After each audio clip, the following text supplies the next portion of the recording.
ఒక్క వాక్యం, చట్టంలో ఉన్న ఒకే ఒక్క లైన్, కాని అది ఎంతోమంది భూయజమానుల జీవితాల్ని తలకిందులు చేయగలదు. 1971 ROR చట్టంలోని సెక్షన్ 12.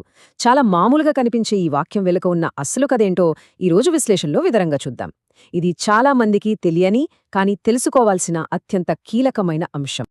ఇదిగోండి, చట్టంలో ఉన్నది ఉన్నట్టుగా వాక్యం ఇదే. 1971 ROR చట్టంలోని సెక్షన్ 12. చూడ్డానికి చాలా సింపుల్గా, స్పష్టంగా ఉంది గదండి. కానీ ఈ సాధారణ వాక్యం వెనుకే అసలు చిక్కంతా దాగి ఉంది. ఇక్కడి నుంచే అసలు సమస్య మొదలవుతుందన్నమాట. ఇంత సింపుల్గా ఉన్న ఒకే ఒక్క వాక్యం ఒక వ్యక్తిని వాళ్ళ స్వంత భూమి నుంచే ఎలా దూరం చేయగలదు? ఇదే అసలు ప్రశ్న. ఈ సమస్యను ఎదుర్కొంటున్న ఎంతో మందికి దీనికి జవాబు తెలుసుకోవడం చాలా చాలా అవసరం. పైకి చూస్తే ఈ నియమం ఉద్దేశం చాలా సింపుల్. ప్రైవేట్ భూమి వేరు, ప్రభుత్వ భూమి వేరు అని చెప్పడం అంతే. ఆ రెండిటినీ ఈ చట్టం పరిధిలో వేరుగా చూడాలి. అంతకుమించి ఇందులో పెద్దగా ఏమీ లేనట్లే కనిపిస్తోంది. కానీ ఈ సింపుల్ రూల్నే అడ్డం పెట్టుకుని ఏం జరుగుతోందో ఇప్పుడు చూడ్డాం. దీన్ని ఆసరాగా తీసుకుని అసలైన హక్కుదారుల్ని ఎంతలా నష్టపరుస్తున్నారో గమనించాలి. ఈ పద్ధతిని మనం గవర్నమెంట్ ల్యాండ్ ట్యాగ్ స్కామ్ అని పిలవచ్చు.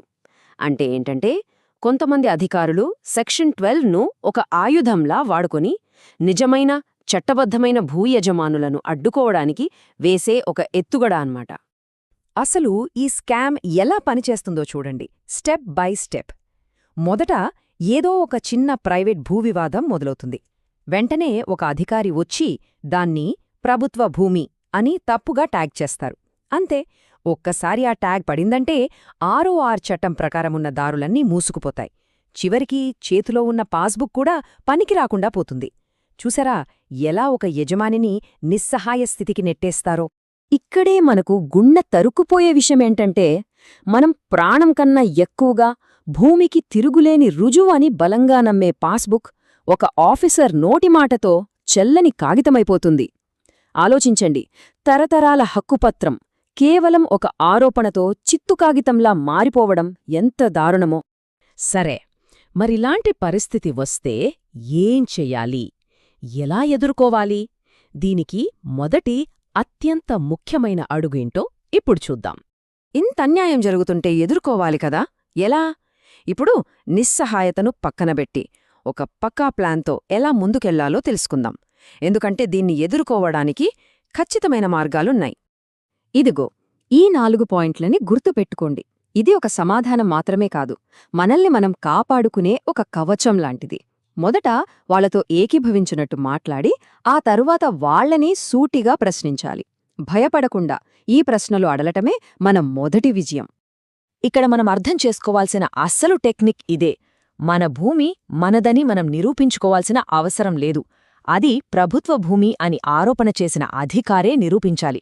ఆ బరువుని వాళ్లమీదకు నెట్టేయాలి. ఈ ఒక్క పాయింట్ మొత్తం గేమ్ని మార్చేస్తుంది. మరి బిలాంగింగ్ ప్రూఫ్ అంటే ఏంటి? అంటే ఏదో మాటలు కాదు, గెజెట్ నోటిఫికేషన్, ల్యాండ్ రిజిస్టర్ లాంటి అధికారిక పత్రాలు కావాలి. ఇవి మాత్రమే చట్టప్రకారం రుజువులు, కేవలం మాటలు కాదు. ఈ విషయం మనకు తెలిసి ఉంటే ఎవరినైనా ధైర్యంగా నిలదీయొచ్చు. సరే, వాళ్లని మనం నిలదీశాం. ఇప్పుడు మన వైపు నుంచి కూడా బలంగా ఉండాలి కదా. మన హక్కుల్ని కాపాడుకోవడానికి అవసరమైన సాక్ష్యాల్ని మన దగ్గర ఎలా రెడీ చేసుకోవాలో చూద్దాం. ఒక విషయం బాగా గుర్తుంచుకోండి, ఈ పోరాటంలో కేవలం మాటలు పనిచేయవు. బలమైన డాక్యుమెంట్లే మన ఆయుధాలు. అందుకే ముందుగానే ఒక ఎవిడెన్స్ కిట్, అంటే సాక్ష్యాలన్నీ ఒక చోట చేర్చి సిద్ధంగా ఉంచుకోవడం చాలా చాలా ముఖ్యం.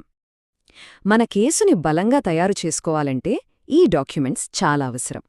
ROR రికార్డులు మన భూమి హిస్టరీని చెప్తాయి. టైటిల్ చైన్ ఏమో మన యాజమాన్య పరంపరను చూపిస్తుంది. ఇలా ప్రతి పత్రం మన వాదనకు బలాన్నిస్తుంది.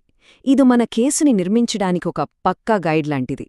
మనం ఇప్పటిదాకా మాట్లాడుకున్న ఈ వ్యూహానికి చట్టబద్ధత ఉందా? అసలు న్యాయస్థానాలు దీనిపై ఏమంటున్నాయో చూస్తే మనకొక పూర్తి క్లారిటీ వస్తుంది. మొదటిగా, చాలామంది పాస్బుక్ ఉంటే చాలు, తిరుగులేదు అనుకుంటారు. కానీ హైకోర్టు ఏమంటుందో చూడండి. ఒకవేళ అది నిజంగా ప్రభుత్వ భూమి అని రుజువైతే అప్పుడు ఆ భూమికి జారీ చేసిన పాస్బుక్కి విలువ ఉండదు అని స్పష్టంగా చెప్పింది. ఇది ఆ స్కామ్లోని ఒక కీలకమైన భాగాన్ని నిర్ధారిస్తోంది. ఇక రెండో తీర్పు ఇంకా కీలకమైన విషయాన్ని చెబుతోంది. ఒకవేళ భూమి ప్రభుత్వానిదే అయితే దానిమీద చర్య తీసుకోవడానికి వేరే చట్టాలున్నాయి. అలాంటప్పుడు 6R చట్టాన్ని ఆశ్రయించడమే ప్రశ్నార్థకం అని కోర్టు స్పష్టం చేసింది. ఇది అధికారుల చర్యల్ని ఇంకా అనుమానాస్పదంగా మారుస్తోంది. అందుకే మనం గుర్తుపెట్టుకోవాల్సిన అసలు విషయమేంటంటే, ఇక్కడ పోరాటం 6R చట్టం గురించి కాదు.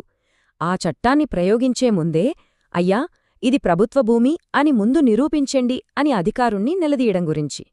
ఇదే మొత్తం వ్యూహానికి ప్రాణంలాంటిది. మరి చివరిగా ఒక్క ప్రశ్నతో ఈ విశ్లేషణను ముగిద్దాం. ప్రభుత్వ భూమి అనే ట్యాగ్ ఇది ఒక నిజమా, లేక మనల్ని బలహీనపరిచే ఒక ఎత్తుగడనా? మన హక్కులు, మన వ్యవస్థ గురించి ఈ ప్రశ్న మనందరినీ ఆలోచింపజేస్తుందని ఆశిస్తున్నాము.